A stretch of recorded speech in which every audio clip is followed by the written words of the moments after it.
करीब 120 दिन बीत चुके हैं, लेकिन किसानों का जो आंदोलन है 3 कृषि कानूनों के खिलाफ वो अभी भी लगातार जारी है। दिल्ली की सीमाओं पर किसान डटे हुए हैं, लेकिन जब दिमाग नहीं चला तो अब बल का प्रयोग किया जा रहा है। राजस्थान में राकेश टिकैत के ऊपर हुए हमले के बाद किसानों में आक्रोश है। रविवार को एक महापंचायत आयोजित होने जा रही है, उसमें कई किसान शिरकत करेंगे।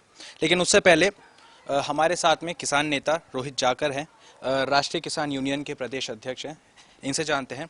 सबसे पहले ये बताइए रोहित जी, मुझे क्या लगता है ये जो हमला है, किसके ऊपर इसका आरोप आप पूरा लगाएंगे कि किसकी पूरी रणनीति हो सकती है? ये तो उजागर है और भारतीय जनता पार्टी के पदाधिकारी हैं, भारतीय जनता पार्टी के राजस्थान के प्रदेश अध्यक्ष के करीबी हैं और ये सुनियोजित हमला है। और ये दमन करके भारतीय जनता पार्टी अगर ये सोच रही है कि किसान डरेगा, पंचायतों में नहीं जाएगा, तो 28 जनवरी को ना भूले। 28 जनवरी में भी भारतीय जनता पार्टी के 2 विधायकों ने जो अनर्गल बयानबाजी और अपशब्दों का इस्तेमाल और गुंडे भेजकर पीटने का प्रयास किसानों को गाजीपुर बॉर्डर पे किया था, उसके बाद आप देख लें कि किसान आंदोलन कितना तीव्र हुआ है। तो ये घटनाएं करके किसान रात के अंधेरे में पानी चलाता है, उसके पैरों से जहरीले सांप बिच्छू निकल के जाते हैं, वो तब नहीं डरता। तो इन हमलों से क्या डरेगा? हम लोग, हमारे बच्चे सियाचिन ग्लेशियर पे तैनात हैं, देश की अस्मिता को बचाने का काम उनका है। वो सेनाओं वहाँ अपने जो दुश्मन हैं उनसे नहीं डरे, अपनी ड्यूटी को 6-6 महीने खड़े होके एक जगह ड्यूटी दे दी। तो हम पे हमला करके इन छुटभइये गुंडों से ये क्या सिद्ध करना चाहते हैं? ये बहुत निकृष्ट घटना है और अभी तक भी भारतीय जनता पार्टी के किसी भी व्यक्ति ने उस राव कुलदीप यादव को डिसोन नहीं किया, इस घटना को गलत नहीं बताया। इनकी मौन रहने का मतलब यह है कि इनकी सहमति से यह घटना हुई है और हमारी चेतावनी है सरकार को, अगर आगे भविष्य में किसी भी किसान नेता या किसान के साथ ऐसी घटना करने का भी प्रयास किया तो इसका माकूल जवाब किसान देगा।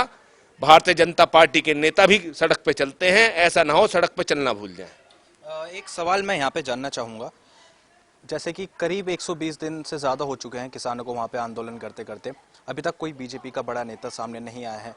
केंद्र सरकार से ये लड़ाई है किसानों की, कोई सामने नहीं आया। लेकिन जो हमला है वो कराया जा रहा है, उसमें भी बीजेपी खुल के सामने नहीं आ रही है। कहीं ना कहीं जो हिंदू संगठन हैं, बीजेपी की जो दूसरी छोटी पार्टियां हैं, उसके कार्यकर्ता आगे आ रहे हैं। तो क्या लगता है कि क्या ये वाकई बीजेपी का ही काम है या कुछ इसमें मिली भगत कुछ विपक्षी पार्टियों की या कुछ ऐसे संगठन की भी है किसानों को अपने मुद्दे से हटाने के लिए? देखिए, भारतीय जनता पार्टी में सम्मिलित अखिल भारतीय विद्यार्थी परिषद का प्रदेश छात्र संघ का अध्यक्ष वहां रहा है, प्रदेश अध्यक्ष का करीबी है, बड़े बड़े नेताओं का करीबी है, उसके फोटो सारे वायरल हैं। लाल किले पर झंडा फहराने वाला प्रधानमंत्री के साथ फोटो खिंचवाता है, राकेश टिकैत पर हमला करने वाला प्रदेश अध्यक्ष राजस्थान का करीबी है। ये तो वो तथ्य हैं जिनको उजागर करने की आवश्यकता ही नहीं है।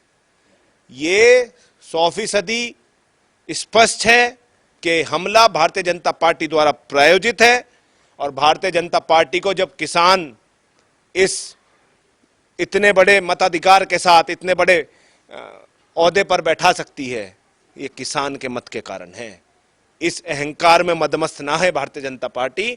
इस देश में इतिहास रचे गए हैं और किसान जब खड़ा होता है ना, किसी सरकार से नाराज होता है, तो वो अपनी नाराजगी हिंसा में जाहिर नहीं करता, वो सरकार की कमर तोड़ने का काम करता है और किस सरकार को बदलने का काम करता है। तो कहीं ना कहीं आप इस चीज को मानेंगे कि सरकार की कमर तोड़ने का काम किसान कर रहा था, तो किसानों की आवाज दबाने के लिए ये हमला किया गया। किसानों की आवाज दबाने के लिए 26 जनवरी को जो बहुत शांतिपूर्ण परेड किसानों ने की थी, उसको हिंसक बनाने का काम भारतीय जनता पार्टी ने किया। भारतीय जनता पार्टी के शीर्ष नेतृत्व से जुड़े हुए लोगों ने वहां झंडा फहराने का काम किया। भारतीय जनता पार्टी के ही वही लोग थे जिन्होंने हिंसा भड़काने का काम किया। किसान तो लाल किले पर पहुंच ही नहीं सकता। आम और एक रोज दिल्ली जाने वाला व्यक्ति भी लाल किले तक नहीं पहुंच सकता। उनको वो डाइवर्जन दिए गए ट्रैक्टर ट्रॉलियों को, वो सीधे लाल किले पहुंच गए। किसान की भोली सूरत को, किसान के भलेपन का इस्तेमाल अपनी कूटनीतिक चालों के द्वारा भारतीय जनता पार्टी कर रही है। इसका खामियाजा भारतीय जनता पार्टी को भुगतना पड़ेगा। अब कल एक महापंचायत वहां पे दोबारा आयोजित की गई है, लगातार पंचायत आयोजित की जा रही है, लेकिन कोई हल नहीं निकल रहा है। तो अब अगर जैसे इस महापंचायत में भी कुछ हल नहीं निकलता तो किसानों की क्या आगे रणनीति रहेगी? और सबसे पहले मुझे ये बताइए कि महापंचायत में कितने किसान वहां शिरकत करने वाले हैं? देखिए, मुख्य तौर पे महापंचायत में जो क्षेत्र के गणमान्य लोग हैं वो सभी शिरकत करेंगे और महापंचायत में जो भी फैसला होगा उसके अनुकूल क्षेत्र में लोगों को जागृत करने का काम करेंगे और चेतावनी वहीं से जारी करेंगे। ये समझ लो आप, भारतीय जनता पार्टी किसानों को जितना हल्के में ले रही है, किसान का जो लड़ाई है वो अपने सामान को सही दाम पे बेचने की नहीं है, न्यूनतम दाम पे बेचने की है। लेकिन पूरे देश की लड़ाई खाने की होगी। इस रोटी को तिजोरी का हिस्सा हम बनने नहीं देंगे। तो मतलब किसान अभी आंदोलन पे वहां बैठा रहेगा जब तक कोई हल नहीं निकलता? बिल्कुल बैठा रहेगा।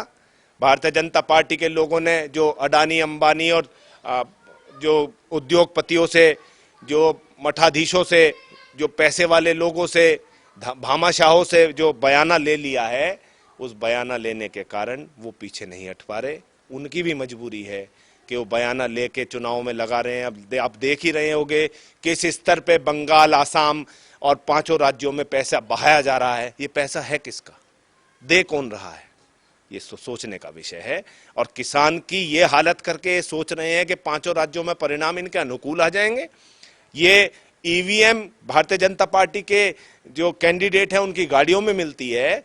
ये कूटनीति लोग समझ चुके हैं, इन चालों को लोग जान चुके हैं। अब इनका पर्दाफाश होने वाला है। आप देखोगे कि 5 राज्यों के चुनावी परिणाम किसान की ताकत को तय करेंगे। यहाँ पे एक सवाल आपसे है मेरा छोटा, जिस तरीके से किसान नेता राकेश टिकैत के ऊपर हमला हुआ है, आपकी क्या प्रतिक्रिया है इसके ऊपर, क्या कहना चाहेंगे? ये तो मिली हुई सरकार की सब नीति है जिससे किसानों को दबाया जाए, उनकी आवाज़ को दबा के। आज तक कोई गन्ने का इन्होंने कोई भी रेट नहीं बढ़ाया, 1 रुपया जब से सरकार आई है कोई नहीं बढ़ाया। तो ये तो सब किसानों को दबाने की एक नीति चली आ रही है, क्योंकि ये आवाज़ ना उठाएं, कुछ ना कह पाएं अपने लिए। तो कितना किसान आक्रोशित है इस पूरे प्रकरण के बाद से? ये तो रिजल्ट बताएगा बीजेपी को। अब जो सरकार, अब जो चुनाव होंगे उसमें रिजल्ट आ जाएगा, कितना किसान को दबा कर आगे जो रिजल्ट आएगा वो बता देगा। रिजल्ट जो आएगा वो बता देगा। लेकिन रिजल्ट की जो बात है वो तो खैर बात की बात है, लेकिन अभी जो किसानों का आक्रोश है वो लगातार बढ़ता जा रहा है। जैसे कि प्रदेश अध्यक्ष हैं रोहित जाखड़ जी, उन्होंने भी कहा है कि किसान हटने वाला नहीं है और इसका परिणाम भाजपा सरकार को उठाना पड़ेगा। लेकिन जो ये हमला कराया है वो वाकई में एक शर्मनाक बात थी, जिसको लेकर कल महापंचायत भी आयोजित है। उसके बाद ही देखना होगा कि क्या आगे किसानों की रणनीति रहती है, क्या किसान घुटना टेकते हैं या सरकार किसानों के आगे पहुंचकर कृषि कानून का जो बिल है उसको हटाती है। वीडियो जर्नलिस्ट राजेश शर्मा के साथ प्रत्युष शर्मा, न्यूज़ 80 मेरठ।